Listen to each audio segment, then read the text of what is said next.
vamos lá ao último ponto, que é o utilitarismo, que eu acho que é o mais próximo de fundamento último da ética. O utilitarismo busca um meio termo. Nós devemos, em nossas ações, buscar o bem para os outros e para nós mesmos também. É essa a ideia do utilitarismo. A forma mais famosa do utilitarismo é o utilitarismo hedonista de ação proposto por Jeremy Bentham. Hedonista, no sentido de que você quer produzir o bem, e o bem se chama prazer. Daí a palavra hedon, que significa prazer. Então você quer produzir o bem, isto é, o prazer, para si mesmo e para os outros, para todos, para a comunidade. Isso, se a sua ação produz o prazer maior para todos, está liberado. É uma boa ação. Então é o PU, o princípio do utilitarismo de ação. A ação correta é a que produz maior bem, maior prazer e o menor mal, o menor desprazer para todos os envolvidos. Para Bentham, o prazer e a dor são entendidos de forma ampla, e o utilitarismo busca maximizar o prazer ou felicidade coletiva e minimizar a dor. Ações que produzem isso são ações morais. Exemplo, a barragem de Nova Veneza, outro dos lugares da minha infância perdida. Isso aqui são as montanhas da Serra do Mar. Vão a 900 metros de altura. Aqui era um buraco e havia um riozinho. Mas esse riozinho, quando chovia muito, tempestades lá na Serra do Mar, esse riozinho virava um grande rio que destruía plantações, casas, uma porção de coisa por onde ele passava. Então eles resolveram fazer essa barragem.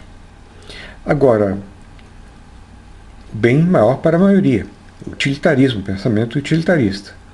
Agora existia uma pequena vila lá no meio desse lugar mais baixo, uma vila muito pequena, e que tinha uma igreja, cujo torreão vocês estão vendo aqui. E claro que as pessoas que moravam lá tiveram que mudar o seu lugar de moradia. O governo as recompensou por isso e encheram o lago, e a única coisa que sobrou foi o torreão da igreja, que é visível ainda. Fora isso, só se vocês usarem escafandros para ver o que tem lá dentro. Então, houve um bem maior para a maioria, e mesmo a maioria que não queria abandonar o lugar, talvez tenha sofrido um mal, mas não foi um mal maior, um mal menor, uma vez porque eles foram compensados por isso e tiveram outras terras compradas em outros lugares. Então, para Bentham, é necessário um cálculo hedonista para se medir qual das ações produz a maior quantidade de hedons, de átomos de prazer. Simplificando, ele soma intensidade do prazer que você produz, duração, certeza, proximidade e fecundidade. Por exemplo, intensidade, o ato sexual deve ter muita intensidade e pouca duração. Ler tem muita duração. Além disso, tem fecundidade, porque você pode passar para outros livros. Certeza. O que me dá certeza, eu comprei uma biografia de Baudelaire, antiga, de um francês, que eu mandei importar. Eu tenho certeza que eu terei prazer em ler essa biografia. Proximidade.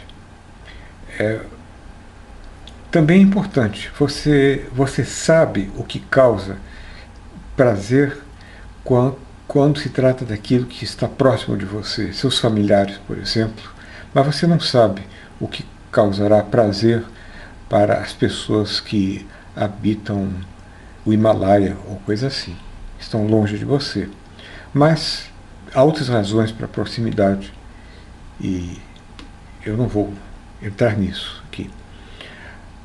Então, a fecundidade é a possibilidade de prazer seguido de outros prazeres. A pureza é a possibilidade que não seja seguido de desprazeres. Por exemplo, comer feijoada é muito bom, mas você não pode comer feijoada várias vezes ao dia, todo dia da semana, porque você vai ter certamente desprazeres subsequentes.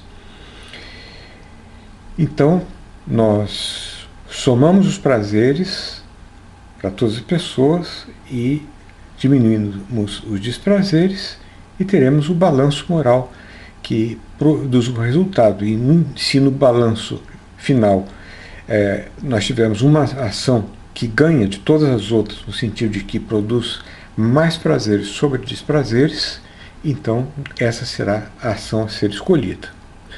Por exemplo, digamos, construir a barragem. Há finalmente duas formas de utilitarismo: utilitarismo de ação e utilitarismo de regras. Segundo o utilitarismo de regras, não adianta você pensar em fazer um cálculo utilitário toda vez que você vai agir. Você vai à farmácia comprar um remédio, faz um cálculo utilitário e vê que ele está te explorando e você começa a brigar com com o vendedor. Vai comprar um pão, briga com um vendedor de pão.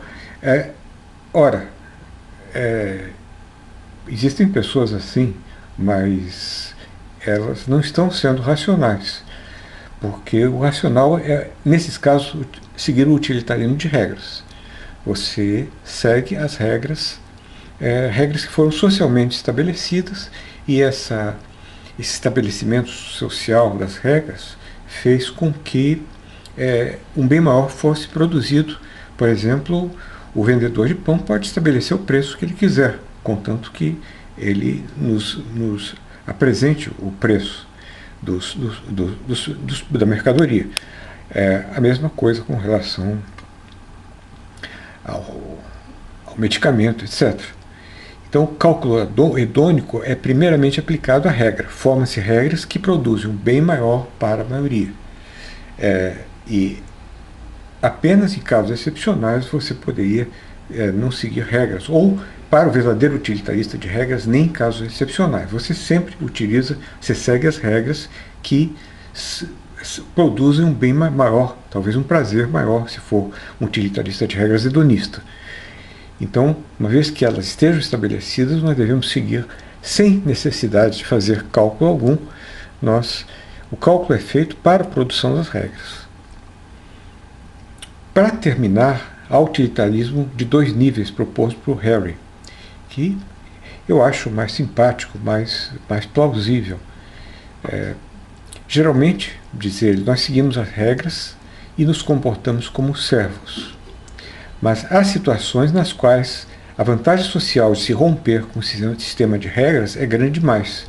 Nesse caso, devemos nos comportar como arcanjos e seguir o utilitarismo de ação. Exemplos: o inocente homem gordo que conduz outros de uma caverna ao nível do mar, quando o nível da água está subindo. Ao encontrar um buraco para fora, ele fica entalado. E se continuar assim, todos os outros morrerão, são 7 pessoas, morrerão afogados. Felizmente, tem alguém que tem uma banana de dinamite consigo. Ele coloca a banana de dinamite junto ao homem gordo, acende o pavio, eles saem correndo, depois tudo explode o homem gordo, explode o buraco que está aí, e eles podem finalmente subir. Morre um homem inocente, mas se salvam os outros 6. É isso eticamente correto? Para o utilitarista o two-side utilitarista, o utilitarista de 2 níveis, sim, é correto. E é até covarde, moralmente covarde, você não fazer isso em uma situação dessas, porque você aí um caso em que a regra de respeito à vida não funciona. E também tem aqueles casos em que você não tem regra nenhuma, você tem que inventar uma regra. Muitas vezes isso se torna extraordinariamente complicado. digamos, artista como Picasso.